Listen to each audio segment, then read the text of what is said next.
As doenças cardiovasculares matam um brasileiro a cada 90 segundos, é um dado assustador. E segundo a Sociedade Brasileira de Cardiologia, o percentual é maior que todos os cânceres juntos, problemas respiratórios, violência e acidentes de trânsito. E para falar sobre esse e outros problemas de saúde, o Brasil News recebe o cardiologista do Grupo Fleury e do Hospital Albert Einstein, Tiago Líbano. Doutor, seja muito bem-vindo aqui ao nosso jornal.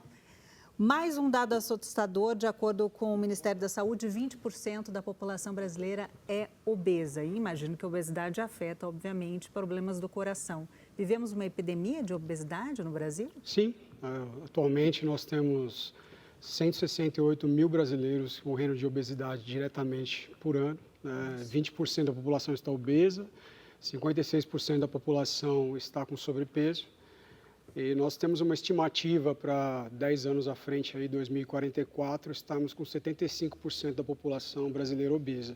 Nos Estados Unidos, por exemplo, nós já temos 40% da população obesa.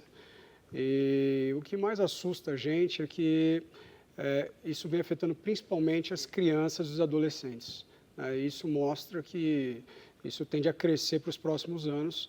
E essa é a fase onde a gente ensina, né, os hábitos alimentares e introduz essa cultura que o adulto vai levar para a vida dele depois. E essa é a realidade do Brasil hoje. Tudo bem, doutor? Tudo bem, é um prazer estar aqui. Então, obesidade, e muito obrigado pela sua disposição em dar mais essa entrevista aqui. Eu agradeço. A obesidade leva forçosamente o quê? Pressão alta e colesterol alto. É isso, esse é o grande problema de vocês. O colesterol alto, o diabetes, né? Nós temos um tipo de obesidade que é a gordura periférica, né? Que está fora, e essa gordura também se deposita dentro dos nossos, ali ao lado dos nossos órgãos, que é essa obesidade visceral, que ela é a mais grave, né? Que é a da barriga? Ela fica dentro, na verdade, dos órgãos. A gente consegue ver através de exames de imagem ou bioimpedância. E essa gordura, ela produz hormônios, elas causam inflamação dentro dos nossos vasos sanguíneos. Isso vai aumentar o risco de infarto, de AVC. Esses hormônios vão levar aí a resistência à ação da insulina, levando ao diabetes. Então, são inúmeras complicações que a obesidade vai causar. Praticamente todas as nossas mortalidades, aí, infarto, AVC, câncer, você vai ter uma grande porcentagem dessas doenças que levam à morte, como obesidade, como um fator de risco causante aí desses problemas. Doutor, e esses medicamentos, essas canetas, né, muito famosas, tem o Ozempic, agora tem o Mounjaro também, são benéficas? Podem fazer mal para o coração? A gente vive um momento muito bonito hoje dentro da cardiologia, endocrinologia, essas doenças metabólicas, porque durante muitos anos o tratamento da obesidade era feito com remédios antidepressivos que tinham inúmeros efeitos colaterais para o coração, neurológicos, ideação suicida, e depois também remédios que eram muito estimulantes, até que chegou essa linha dessas medicações que eles imitam o hormônio do corpo, que vão levar a uma saciedade maior, diminuição da compulsão alimentar, ele diminui a sensação, o esvaziamento do estômago, ele fica um pouco mais lento, então dá um pouco mais de saciedade também.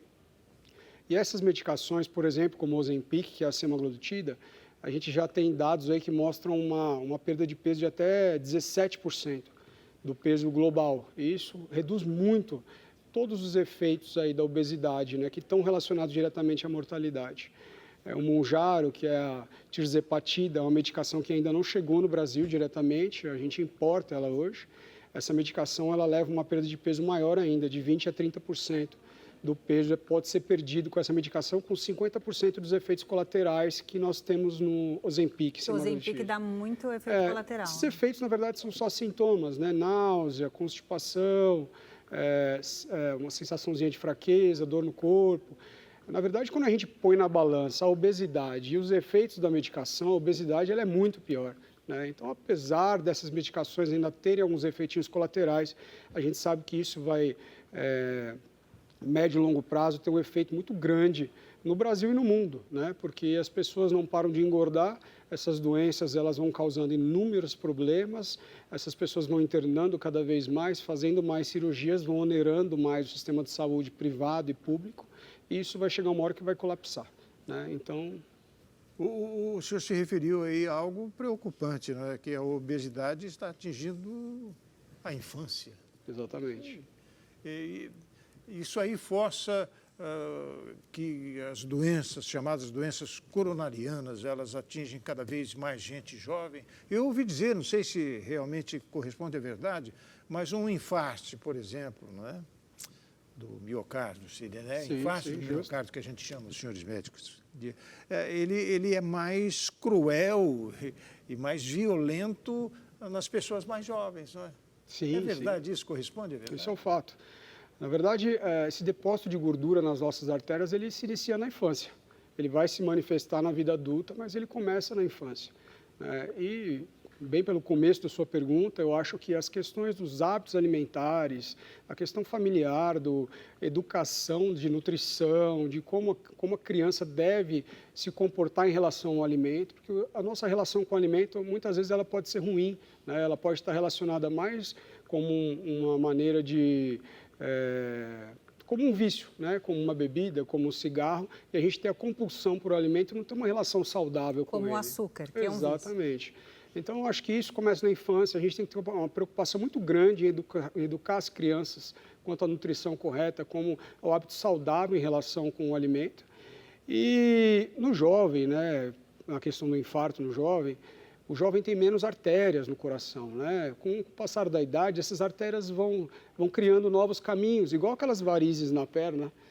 E aí, quando a pessoa mais velha infarta, ela tem mais chance de ter outros canais para irrigar. Saídas, exatamente. Né? O jovem ele tem artérias mais definitivas, que quando ela obstrui, realmente a chance de ter um desfecho pior é maior. Isso está ligado à alimentação, está ligado a estresse, o estilo de vida que nós temos hoje, está ligado hoje muito ao jovem, principalmente homem, mulheres agora também, ao uso de anabolizante, né, e outros comportamentos também. Anabolizante é uma bomba para o coração?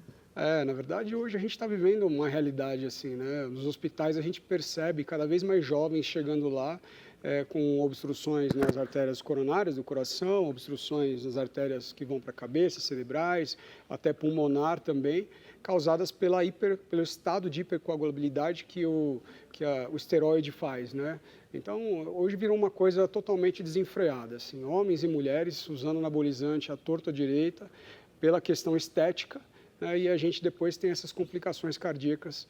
Quando a gente percebe que as coisas estão melhorando, as pessoas estão fumando menos, começa o vape, aí começa o anabolizante. Então, o ser humano ele tem um comportamento autodestrutivo, né, que ele sempre busca alguma forma de retomar isso. Então, eu acho que é importante essa questão educativa, né, da população, quanto à prevenção, quanto aos cuidados necessários aí para conseguir ter um envelhecimento saudável.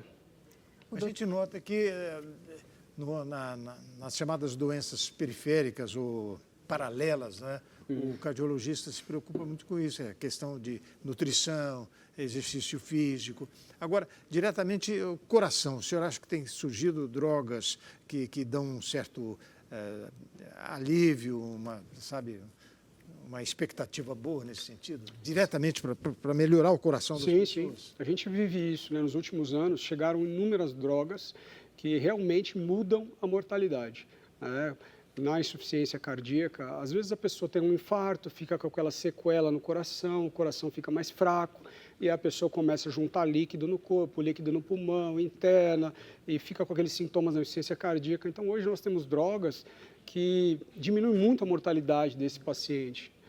Nós temos drogas também relacionadas no tratamento diretamente do infarto. Nós temos drogas hoje que já estão na prevenção, né? Nós temos hoje, por exemplo, drogas injetáveis que a gente usa semestralmente para o tratamento do colesterol, né? E a gente já tem estudos com drogas antihipertensivas também, com injeções mensais, semestrais. Então, existe um avanço muito grande. Como a maior causa de morte no mundo são as doenças cardiovasculares, o investimento também ele é muito grande da indústria farmacêutica e a gente vem realmente, ano a ano, chegando drogas que mudam muito essa realidade. Então, se a pessoa fizer um acompanhamento correto, uma prevenção correta, acompanhar bem com o cardiologista, fazer os exames na frequência correta, não existe por que ter um desfecho negativo aí, né? A ideia é que hoje nós temos recursos para viver mais, a gente tem que usar esses recursos, na verdade, né? Estamos com a expectativa de vida cada vez mais alta. Exatamente. Doutor, você falou de exames. Com qual frequência seria ideal que adultos fizessem exames periódicos, a partir de qual idade? Sim. Existe uma questão um pouco individualizada quanto a isso, né? Por exemplo, a pessoa já tem hipertensão, diabetes, então ela tem que ter um acompanhamento um pouco mais frequente. A pessoa faz atividades físicas de alta intensidade, ela também tem que ter um acompanhamento um pouquinho mais frequente. Ela já tem antecedentes familiares, o pai morreu de infarto com 40 anos, a mãe é diabética, hipertensa, ela tem que começar um pouquinho antes o acompanhamento também. O ideal é que se tenha um acompanhamento regular, pelo menos aí uma vez por ano, uma visita ao cardiologista, e quando já tem essas doenças instaladas ou já teve um evento de infarto, AVC, aí a gente antecipa um pouquinho. Essa pessoa normalmente passa a cada 3, 4 meses no cardiologista para ir acertando as medicações. Mas basicamente para começar uma atividade a gente faz, para fazer um procedimento cirúrgico a gente faz uma avaliação, né? E se não existe nenhum problema instalado, já está na fase adulta depois dos 30 anos, uma vez por ano visitar o cardiologista é prudente. Depois dos 30.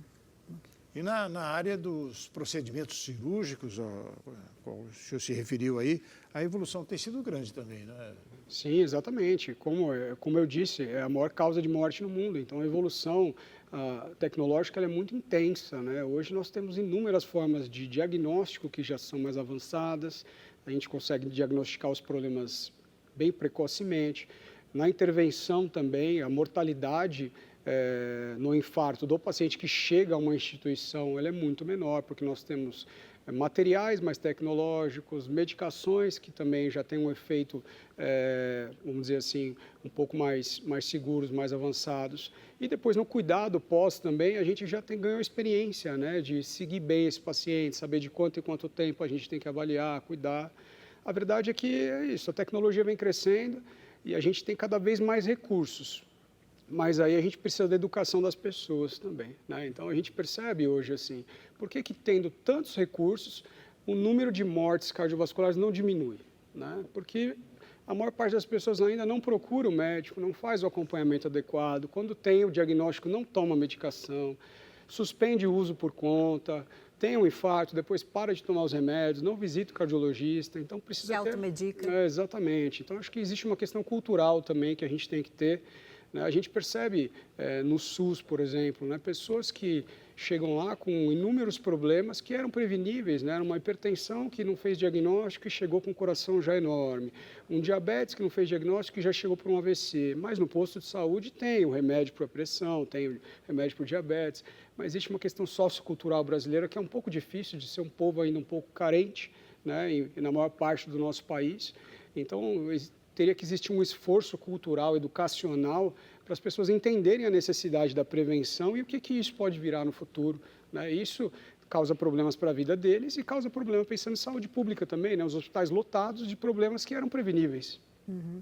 E esse cenário piorou por conta da pandemia? Porque as pessoas pararam de fazer exames preventivos, não iam mais no hospital e o brasileiro voltou a ter o hábito de fazer exames com rotina ou ainda tem uma sequência, uma sequela aí de pandemia? Eu acho que ainda existe um pouquinho de sequela, sim. A gente percebeu que, assim, na pandemia cresceu bastante o número de problemas cardiovasculares, de morte, e nos anos sequentes também. Tem pessoas hoje que nos procuram que já tinham doença prévia, já tiveram infarto no passado, e estão esses anos depois, pós-pandemia, aí, sem fazer acompanhamento.